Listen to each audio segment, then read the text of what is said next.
हरे कृष्णा। राधे राधे। हम सभी साधक श्री चैतन्य चरितावली श्रवण कर रहे हैं। प्रसंग है श्री वृंदावन आदि तीर्थों के दर्शन। अपने प्रिय सखा मनसुखा से भगवान कह रहे हैं, प्रिय सखे, यह वृंदावन मेरी इंद्रियों को भांति भांति से प्रसन्नता पहुंचाता रहा है। देखते हो ना, किसी स्थान पर मधुलोलुप भ्रमर अपनी सुरीली तान से गान कर रहे हैं, कहीं मंद सुगंधित पवन चलकर शीतलता प्रदान कर रहा है, कहीं कहीं वायु के वेग से लताएं नाच नाच कर अपने सौरभ से सुख पहुंचा रही हैं, कहीं मल्लिका के पुष्पों का अमल परिमल मन को मुग्ध कर रहा है, किसी स्थान पर अनारों के फलों से धारावाही रस निर्झर प्रवाहित हो रहे हैं। इस प्रकार वृंदावन में चारों ओर बहार ही बहार है। मथुरा से मधुवन, तालवन, कुमुदवन, बहुलावन आदि वनों को देखते हुए और रास्ते में अनेक तीर्थ कुंडों में स्नान आचमन करते हुए प्रभु भगवान की प्रधान लीला स्थली त्रैलोक के पावन श्री वृंदावन की भूमि में पहुँचे। वृंदावन में प्रवेश करते ही प्रभु भावावेश में आकर मूर्छित होकर भूमि पर गिर पड़े। वे चारों ओर आंखें फाड़ फाड़ कर पागल की भांति इधर उधर देखने लगे।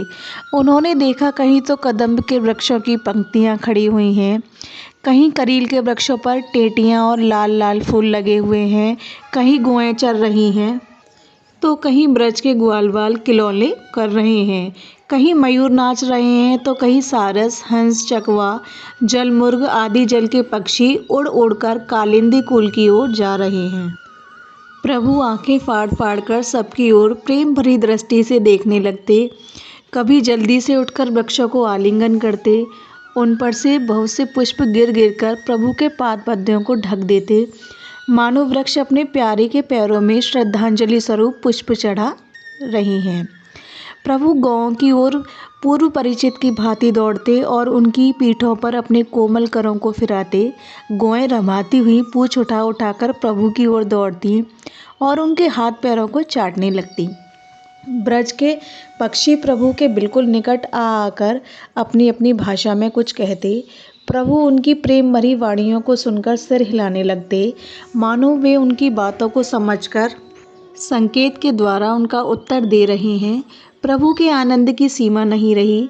वे वृंदावन में आते ही सभी बातों को भूल गए और जिस प्रकार जल से पृथक की हुई मछली फिर महासागर में डाल देने से परमानंद का अनुभव करती है, उसी प्रकार ब्रज की पावन रज में लौटकर प्रभु उसी परमानंद स्वरूप सुख का अनुभव करने लगे।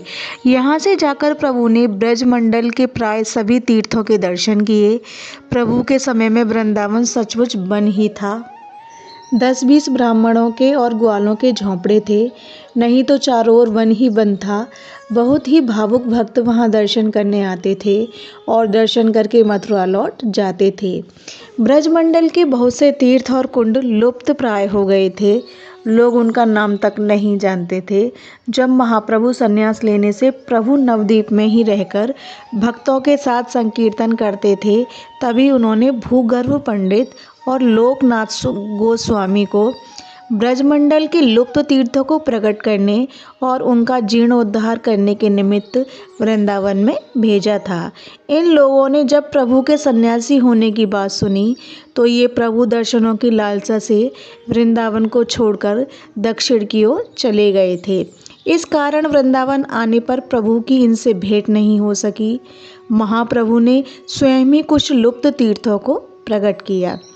जिस स्थान पर भगवान ने अरिष्टसुर का वध किया था, वहाँ आरिठ नाम का एक ग्राम है। महाप्रभु ने वहाँ आकर लोगों से पूछा कि यहाँ पर राधा कुंड का पुराणों में उल्लेख मिलता है, वह राधा कुंड कहाँ है। प्रभु के इस प्रश्न का उत्तर ग्रामवासी नहीं दे सके। उनमें से किसी को भी राधा कुंड का पता नहीं था। प्रभु का साथी ब्राह्मण भी राधा कुंड से अनभिज्ञ था। तब प्रभु ने स्वयं ध्यानमग्न होकर राधा कुंड जाना और 2 खेतों के बीच में भरे हुए थोड़े से जल में स्नान करके आपने राधा कुंड का महात्म्य वर्णन किया। उस दिन से वही राधा कुंड के नाम से प्रसिद्ध हो गया। राधा कुंड को प्रकट करके प्रभु कुसुम सरोवर पर आए। वहाँ श्री गोवर्धन पर्वत के दर्शन करके आप पुलकित हो उठे। भूमि में लौटकर आपने गिरिराज को साष्टांग प्रणाम किया और उसकी छोटी छोटी शिलाओं को लेकर हृदय से चिपटाने लगे। गोवर्धन भगवान का अभिन्न विग्रह है। शास्त्रों में इसे भगवान का शरीर ही बताया गया है। गोवर्धन में प्रभु ने हरिदेव जी के दर्शन किए, फिर ब्रह्मकुंड में स्नान करके वहीं भिक्षा की। गोवर्धन पर्वत के ऊपर गोपाल भगवान का मंदिर था, जिन्हें श्री मनमाधवेंद्र पुरी ने प्रकट किया था। उनके दर्शनों की प्रभु को इच्छा हुई, किंतु प्रभु तो गिरिराज के ऊपर चढ़ना ही नहीं चाहते। वे सोचने लगे कि गोपाल भगवान के दर्शन कैसे हों। सर्वांतर्यामी भगवान अपने भक्त की इच्छा को जान गए। वे तो भाव के भूखे हैं। भक्तों के हाथ वे बिना कौड़ी दाम के ही बिक जाते हैं। फिर पर्वत से नीचे उतरना कौन सी बात है। उन दिनों गोपाल भगवान की स्थिति अस्थिर थी। मुसलमानों के उत्पातों के कारण वे इधर से उधर घूमते थे। कभी किसी कुंज में ही पूजा हो रही है तो कभी किसी ग्राम में ही विराजमान है। वे तो ब्रजवासियों के ग्राम में ही विराजमान हैं। वे तो ब्रजवासियों के सखा हैं। ईश्वर या परमात्मा होंगे तो शिव, ब्रह्मा अथवा लक्ष्मी जी के लिए होंगे। ब्रज में वे वही पुराने कनुआ हैं। जब ब्रजवासियों को यवनों से भय है तो उन्हें भी होना चाहिए। इसलिए ब्रजवासी ग्वालवाल जहाँ भी जाते वहीं गोपाल को साथ ले जाते। उन दिनों तक तुर्क सेना मूर्तियों को विध्वंस करती हुई आ रही थी। ब्रजवासी राजपूत इसी भय से अन्नकूट नामक ग्राम को गोपाल जी की गठौली नामक ग्राम में ले आए और वहीं गुपचुप 4-5 दिनों तक उनकी सेवा पूजा करते रहे।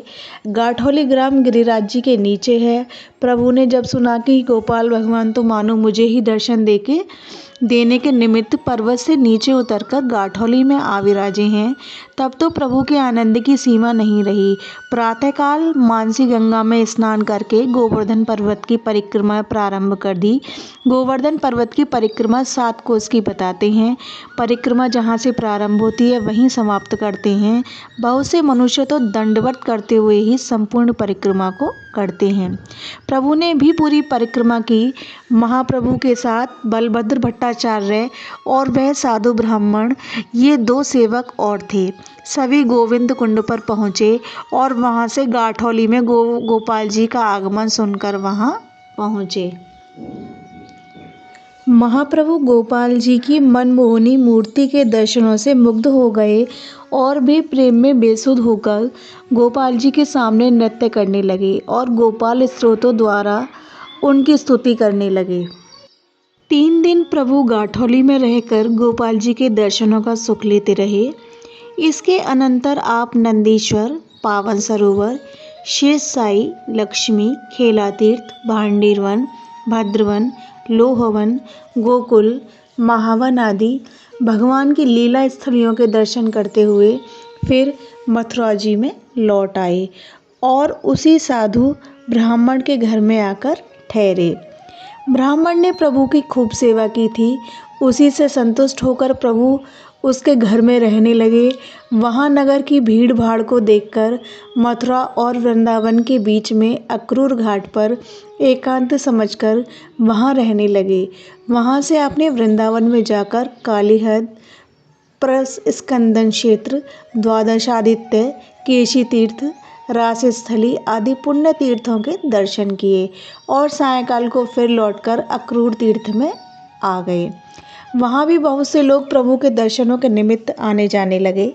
अतः आप वृंदावन में यमुना जी के तट पर एकांत में रहकर भगवान नाम संकीर्तन करते रहे। वहीं पर कृष्णदास नाम का एक राजपुत्र क्षत्रिय प्रभु के शरणापन्न हुआ और वह घर बार छोड़कर प्रभु के ही साथ रहने लगा। एक दिन संपूर्ण वृंदावन में हल्ला हो गया कि वृंदावन में फिर श्री कृष्ण उत्पन्न हुए हैं। वे काली देह में कालिये के फण पर नृत्य करते हैं और कालिए के सिर में मणि प्रत्यक्ष चमकती है। बहुत से लोग इस बात को सुनकर प्रभु के पास पूछने आए कि क्या यह बात सत्य है। प्रभु ने कहा, आप ही जाकर देखिए सत्य है या असत्य। बहुत से लोग रात्रि में काली देह पर जाकर पहुँचे। सचमुच वहाँ एक काला आदमी खड़ा था और दूर से एक मणि सी चमक रही थी। लोग आनंद और कुतूहल के साथ उसी ओर बढ़ने लगे। बलभद्र भट्टाचार्य ने भी काली देह पर जाकर साक्षात श्री कृष्ण भगवान के दर्शनों की इच्छा प्रकट की। प्रभु ने प्रेम पूर्वक उसके गाल पर एक हल्का सा चपत जमाते हुए कहा, लोगों की गति तो भेड़ों के समान है। एक भेड़ कुएं में गिर पड़ती है तो सबकी सब उसके पीछे ही कुएं में गिर पड़ती हैं। इस कलिकाल में भगवान के प्रत्यक्ष दर्शन होना कोई साधारण बात थोड़ी ही है कि सभी को भगवान के साक्षात दर्शन हो जाएं। करोड़ों में कोई ऐसे एक दो भाग्यवान पुरुष होते हैं जिन्हें भगवत कृपा से प्रभु के साक्षात दर्शनों का सौभाग्य प्राप्त होता है। यहीं बैठकर भगवान नाम का जप करो। सवेरे लोगों से पूछ लेना कि क्या बात थी। भट्टाचार्य ने प्रभु के समझाने पर रात्रि में काली देह पर जाने का विचार छोड़ दिया। इधर लोगों की भीड़ वहां पहुंची। वहां उन्होंने देखा एक काले रंग का मल्लाह डोंगी में लालटेन रखकर मछली मार रहा है। उसके हाथ में मछली मारने की बंसी थी। लोगों का भ्रम दूर हुआ। प्रातःकाल जब लोग प्रभु के दर्शनों के लिए आए तब प्रभु ने उनसे पूछा, क्या आप लोगों को श्री कृष्ण भगवान के दर्शन हुए? एक तेजस्वी वृद्ध पंडित ने प्रभु को सभी वृतांत सुनाया और अंत में कहा, वहाँ तो हमें दर्शन हुए सो हुए ही, यहाँ भगवान के प्रत्यक्ष दर्शन अवश्य हो गए। प्रभु ने चारों ओर देखते हुए कहा, यहाँ कहाँ है भगवान? मुझे भी भगवान के दर्शन करा दीजिए। मैं भगवान के दर्शनों के लिए बड़ा उत्सुक हूँ। उस ब्राह्मण ने प्रभु की ओर संकेत करते हुए कहा, सन्यासी के छद्म वेश में ये ही तो सामने श्री हरि बैठे हैं। इतना सुनते ही प्रभु ने उस वृद्ध ब्राह्मण के पैर पकड़ लिए और रोते रोते कहने लगे, महानुभाव, आपकी इस अद्भुत निष्ठा को धन्य है। आपको अवश्य ही भगवान का साक्षात हो गया है, तभी तो आप चराचर विश्व में भगवत भावना रखते हैं। सच्चे भक्त को अपने भगवान के अतिरिक्त दूसरा कोई रूप भासता ही नहीं। उसे सर्वत्र अपने प्यारे के ही दर्शन होते हैं। इस प्रकार उस ब्राह्मण की भांति भांति से स्तुति करके उसे विदा किया। महाप्रभु दिन में वृंदावन में स्नान जप से निवृत्त होकर भिक्षा अक्रूर तीर्थ पर ही आकर किया करते थे। ग्रामवासी ब्राह्मण तथा और द्विजाति के लोग नित्य ही प्रभु को भिक्षा कराने का आग्रह किया करते थे। कभी कभी तो 10-10, 5-5 आदमियों का साथ ही निमंत्रण आ जाता। महाप्रभु की वहाँ विचित्र दशा थी। जब भी उन्हें इस बात का स्मरण हो उठता कि इसी स्थान में डुबकी मारते हुए अक्रूर को भगवान के दर्शन हुए थे, तभी आप जल्दी से यमुना जी में कूद पड़ते और शरीर की सुधि भूलकर बेहोश होकर यमुना के तीक्ष्ण प्रवाह में बहने लगते। इसलिए भट्टाचार्य को प्रभु की बड़ी ही सावधानी से सदा देख रेख करनी पड़ती। अतः भट्टाचार्य ने उस ब्राह्मण से सम्मति लेकर प्रभु को लौटा ले चलने का निश्चय किया। उन्होंने प्रभु से निवेदन किया, प्रभु, यहाँ अब एकांत विशेष नहीं रहता। निमंत्रण भी बहुत आने लगे हैं। आपकी यहाँ दशा भी विचित्र सी हो जाती है। इसलिए मेरी प्रार्थना है कि अब यहाँ से चलना चाहिए। माघ की संक्रांति भी सन्निकट है। अभी से चलेंगे तो प्रयाग पहुंचकर मकर स्नान कर सकेंगे। अब जैसी आज्ञा हो। प्रभु ने अत्यंत ही प्रेम पूर्वक कहा, भट्टाचार्य महाशय, तुम्हारी ही कृपा से मुझे भगवान की पुण्य लीला स्थली के दर्शन हो सके हैं। तुमने ही मुझे वृंदावन के दर्शन कराकर मेरे इस जन्म को सार्थक किया है। अतः यह शरीर तुम्हारा ही है। तुम इसे जहाँ ले जाना चाहो वहाँ ले जाओ। मुझे इसमें कुछ भी आपत्ति ना होगी। प्रभु की सम्मति पाकर सभी को अत्यंत ही प्रसन्नता हुई और वह प्रभु का कृपापात्र राजपूत ठाकुर तथा मथुरा का साधु ब्राह्मण, ये दोनों ही प्रभु के साथ ही साथ चलने को प्रस्तुत हुए। भट्टाचार्य के सहित चारों ही मथुरा जी में आए और वहां से यमुना पार करके प्रयाग की ओर चलने लगे। ब्रज की पवित्र भूमि को परित्याग करते समय प्रभु को अपार दुख हुआ। वे शोक में विह्वल होकर भूमि पर गिर पड़े और बहुत देर तक अचेतनावस्था में पड़े रहे। जिस किसी भांति तीनों ने मिलकर प्रभु को सावधान किया और उन्हें साथ लेकर आगे बढ़ने लगे। यह प्रसंग अब यहीं विश्राम लेता है। हरे कृष्णा, राधे राधे।